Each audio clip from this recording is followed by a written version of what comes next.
بسم اللہ الرحمن الرحیم حامدا و مسلیا اما بعد۔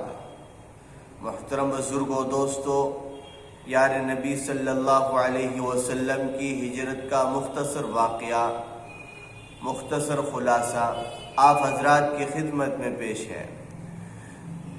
محترم بزرگوں و دوستو، جب اس بات کا پوری طرح اندازہ ہو گیا کہ مکے میں رہتے ہوئے تبلیغ اسلام میں کامیابی مشکل ہے اور دشمنوں کی طرف سے قتل کی تیاریاں ہونے لگیں، تو حضور صلی اللہ علیہ وسلم نے مدینے کی طرف ہجرت فرمائی۔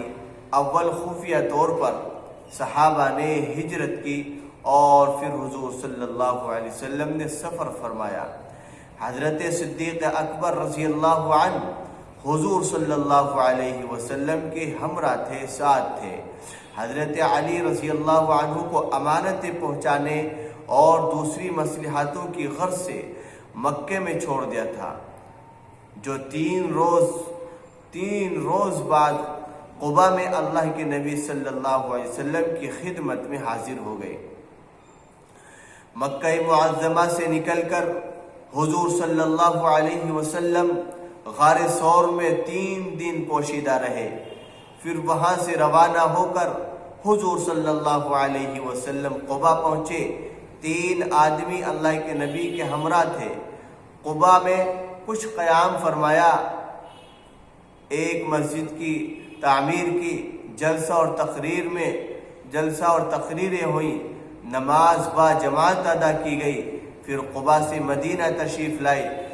یہ مرحلہ اور حضور صلی اللہ علیہ وسلم کی ان جد و جہد اور قربانی میرے بزرگ و دوستوں، اگر کوئی سمجھ کر دیکھے تو محسوس ہوگا کہ حضور صلی اللہ علیہ وسلم کی پوری زندگی قربانیوں سے بھری پڑی ہے۔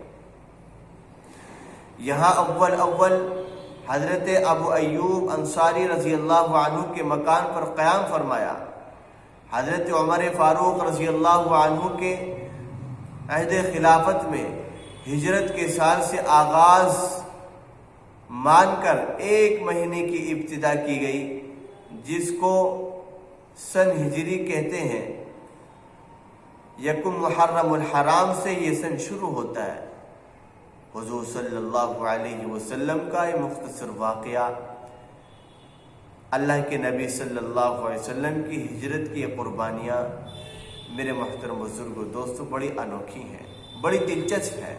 اللہ تعالی ہم سب کو اللہ کے نبی صلی اللہ علیہ وسلم کی قربانی کو، آپ علیہ السلام کی جد و جہد کو اپنا مشن بنا کر دین کی خدمت کے لیے قبول فرمائے۔